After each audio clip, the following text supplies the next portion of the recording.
இந்த வீடியோவில் நம்ம கூகுள் AdWords யூஸ் பண்ணி இல்லியானாங்கிற நேமை செலக்ட் பண்ணியிருக்கோம். ஸோ அந்த நேமை வச்சு எப்படி ஒரு வெப்சைட் ரெஜிஸ்டர் பண்ணணும்னு பார்க்கலாம்.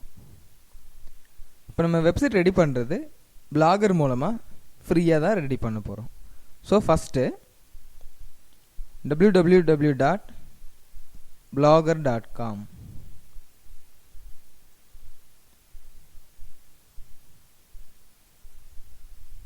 இந்த வெப்சைட்டை ஓப்பன் பண்ணிக்கணும். இப்போ இங்கே இமெயில் பாஸ்வேர்டுன்னு கேட்டிருக்கு. இங்கே என்ன இமெயில் கொடுக்கணும் அப்படின்னா, இந்த பிளாகருங்கிறதும் கூகுள் கம்பெனியோடது தான்.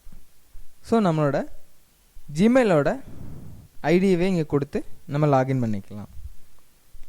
இப்போது நான் என்னோடய இமெயில் ஐடியை இங்கே நான் கொடுக்குறேன்.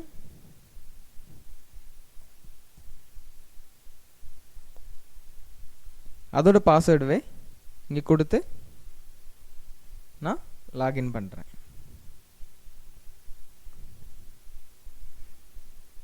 இப்போது நம்ம ஐடி லாகின் ஆயிடுச்சு. இப்போ இங்கே பார்த்தீங்கன்னா கண்டினியூ டு பிளாகர் அப்படின்னு ஒரு பட்டன் இருக்குது.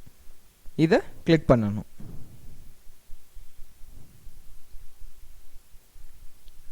கிளிக் பண்ணிங்க அப்படின்னா இந்த மாதிரி ஒரு பேஜ் வரும். இது பிளாகரோட டேஷ்போர்டுன்னு சொல்லுவாங்க. அதாவது நம்ம என்ன பண்ணணுங்கிறதுக்கான ஆப்ஷன் எல்லாம் இங்கேயே இருக்குது. இப்போ இங்கே பார்த்தீங்கன்னா பூபதி கிருஷ்ணன்ஸ் பிளாக்ஸ் அப்படின்னு வந்திருக்கு. இப்போ நம்ம எவ்வளோ பிளாக் ரெடி பண்ணாலும் இங்கே தான் லிஸ்ட் ஆகும். இங்கே பார்த்தீங்கன்னா நியூ பிளாக் அப்படின்னு இருக்குது. அதாவது நம்ம புதுசாக ஒரு பிளாக் ரெடி பண்ணுறோம் அப்படின்னா இது மூலமாக தான் நம்ம கிரியேட் பண்ணுவோம்.